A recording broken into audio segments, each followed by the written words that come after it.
वक्फ को लेकर लगातार तमाम तरह की चर्चाएं चल रही हैं, हंगामे चल रहे हैं। वक्फ कानून देश भर में लागू हो चुका है, लेकिन अपनी सियासी दुकान या कहें नफे नुकसान के हिसाब से अलग अलग बयान सामने आ रहे हैं। कोई कह रहा है कि ये कानून रद्दी की टोकरी में जाएगा, किसी ने कहा है कि हम इसे लागू नहीं होने देंगे। कहीं सदन में हंगामा थम नहीं रहा तो कहीं सड़कों पर हिंसा हो रही है, आगजनी हो रही है।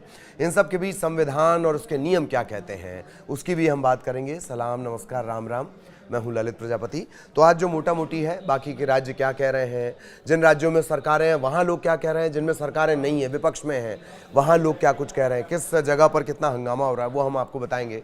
लेकिन सबसे पहले बात ममता बनर्जी की कर ली जाए। ममता दीदी, पश्चिम बंगाल की मुख्यमंत्री ममता बनर्जी ने मंगलवार को ये तक कह दिया है कि नया वक्फ कानून पश्चिम बंगाल में लागू नहीं किया जाएगा। बहुत ध्यान से सुनिए, नया वक्फ कानून पश्चिम बंगाल में लागू नहीं किया जाएगा। उन्होंने कहा कि जब तक पश्चिम बंगाल में ममता दीदी हैं, मुस्लिम समुदाय की संपत्ति की रक्षा वो करेंगी। वैसे बोल तो वो किसी और समाज के कार्यक्रम में रही थीं, लेकिन चिंता उन्हें मुसलमानों की थी, तब उन्होंने ये बात कही।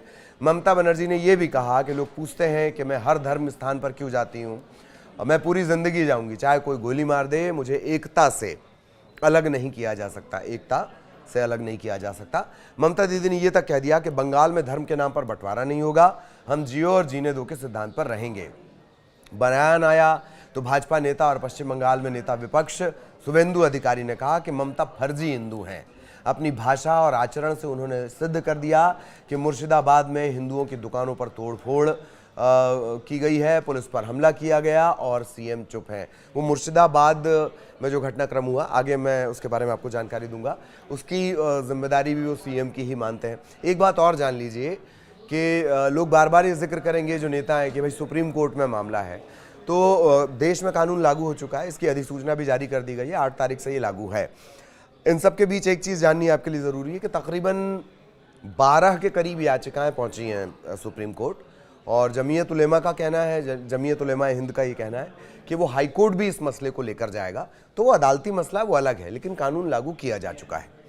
अब अलग अलग विधानसभाओं में क्या स्थिति हुई, बात जम्मू कश्मीर की भी कर ली जाए।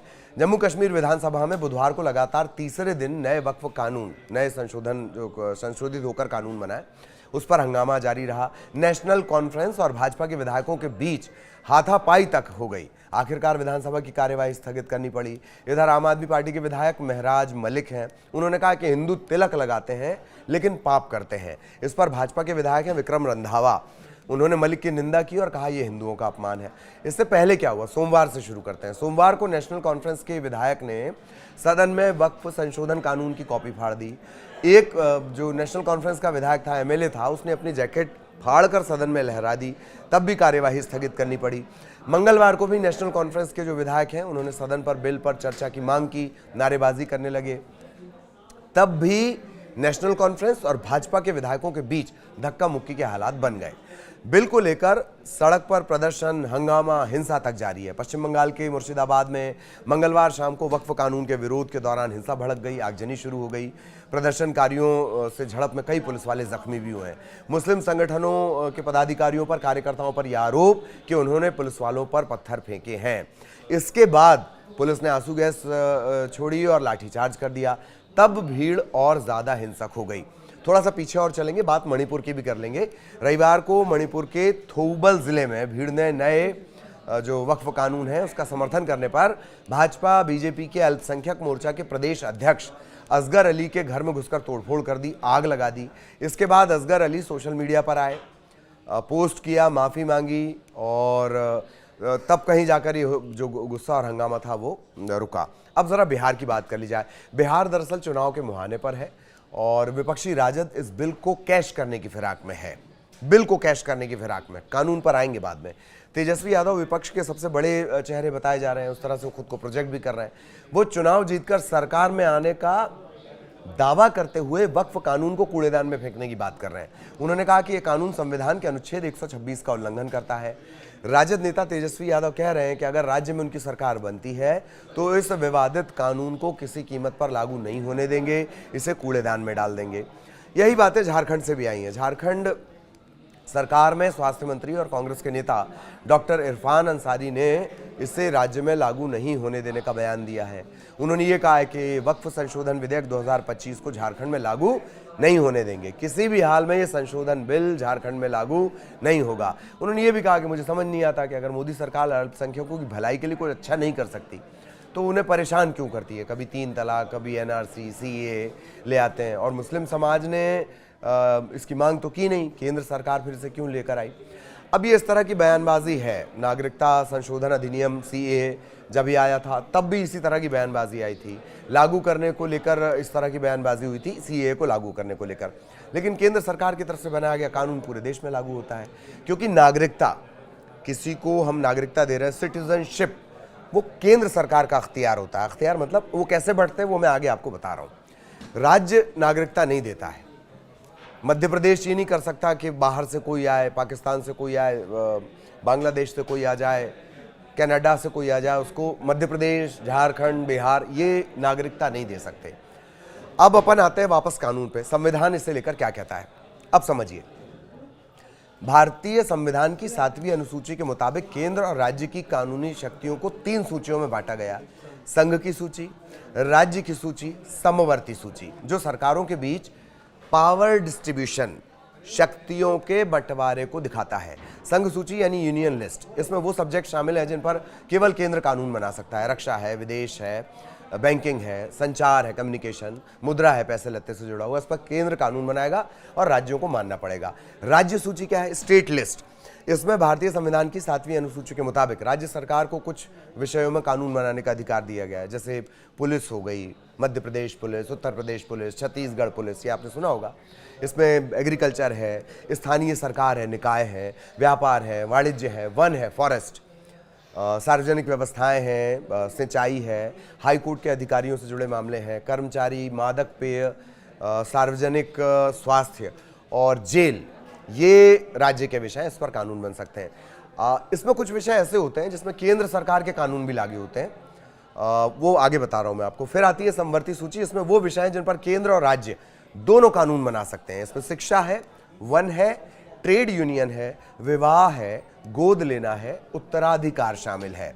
अनुच्छेद 246(3) इसमें यह प्रावधान है कि स्टेट को 7वीं अनुसूची की राज्य सूची में सूचीबद्ध कोई भी सब्जेक्ट, इसके मामले में राज्य या उसके किसी हिस्से के लिए कानून बनाने की विशेष शक्ति मिली हुई है। किसको मिली हुई है, स्टेट को मिली हुई है ये ताकत।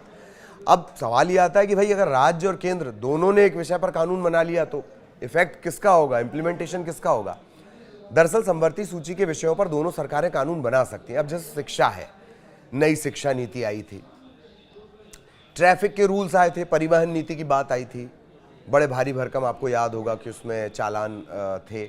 तो शिक्षा पर कानून, शिक्षा की बात करेंगे। अब इस पर कानून बनाते हैं तो केंद्र का कानून प्रभावी होगा। लेकिन सपोज करिए कि अगर राज्य ने यानी मध्य प्रदेश ने पहले से ही एक कानून बनाया, राष्ट्रपति की सहमति भी ले ली और उस कानून को इम्प्लीमेंट कर दिया, राष्ट्रपति की सहमति मतलब कानून का इम्प्लीमेंटेशन, तब प्रदेश का कानून प्रभावी होगा।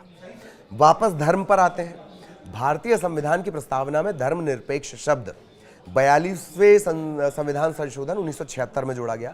इसका अर्थ हुआ कि भारत में धर्म के आधार पर किसी के साथ भेदभाव नहीं किया जाएगा, सबको धार्मिक स्वतंत्रता का अधिकार होगा।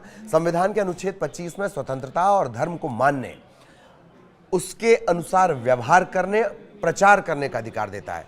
अनुच्छेद 26 धार्मिक मामलों के प्रबंधन की स्वतंत्रता प्रदान करता है। अनुच्छेद जो 27 है वो किसी भी धर्म के प्रचार के लिए टैक्स नहीं देने का अधिकार देता है। 28 क्या करता है, अनुच्छेद 28 कुछ शैक्षणिक संस्थानों में धार्मिक शिक्षा या धार्मिक पूजा में शामिल होने की आज़ादी देता है, जैसे मदरसे वगैरह होते हैं। भारतीय संविधान की 7वीं अनुसूची में धार्मिक संस्थानों, दान और न्यास, इसे समवर्ती सूची में रखा गया। समवर्ती बोले तो केंद्र और राज्य सरकार दोनों इस सब्जेक्ट पर कानून बना सकती हैं।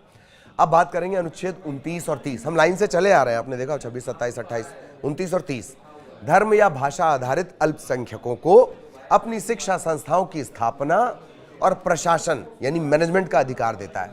ये तो हुए नियम कानून। अब वक्फ संशोधन बिल कानून बन चुका है, ठीक। ध्यान रहे कि जिस तरह से 3 तलाक, नागरिकता संशोधन यानी CAA का विरोध होता रहा, कुछ राज्य सरकारें इसे लागू करने से मना तक करती नहीं, लेकिन ये लागू हुआ।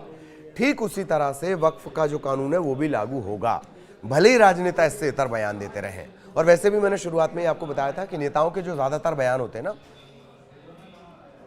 वो वोटर के लिहाज से होते हैं, वोटर के नफे नुकसान के लिहाज से होते हैं, कानून के लिहाज से कम। वो जज्बाती बातें आपको कहेंगे, कोई कूड़ेदान में फेंक देगा, वो कोई कहेगा कि जब तक मैं हूं तब तक हमारे राज्य में बंटवारा नहीं होगा, मुसलमानों की संपत्ति पर आंच नहीं आने दी जाएगी। लेकिन ये जज्बाती बातें हैं। कानून क्या कुछ है, संविधान क्या कुछ कह रहा है, वो हमने आपको डिटेल में समझाया। राज्य क्या कुछ इसे लेकर अलग अलग बयान दे रहे हैं, झारखंड में क्या हो रहा है, जम्मू कश्मीर में क्या हो रहा है, वो हमने आपको बताया। बिहार में किस तरह की स्थितियां बन रही हैं, वो हमने आपको बताई। और पश्चिम बंगाल के बारे में विस्तार से हमने आपको बताया। आगे भी इससे जुड़े अपडेट आप तक पहुंचाते रहेंगे। फिलहाल चला जाए, नमस्कार।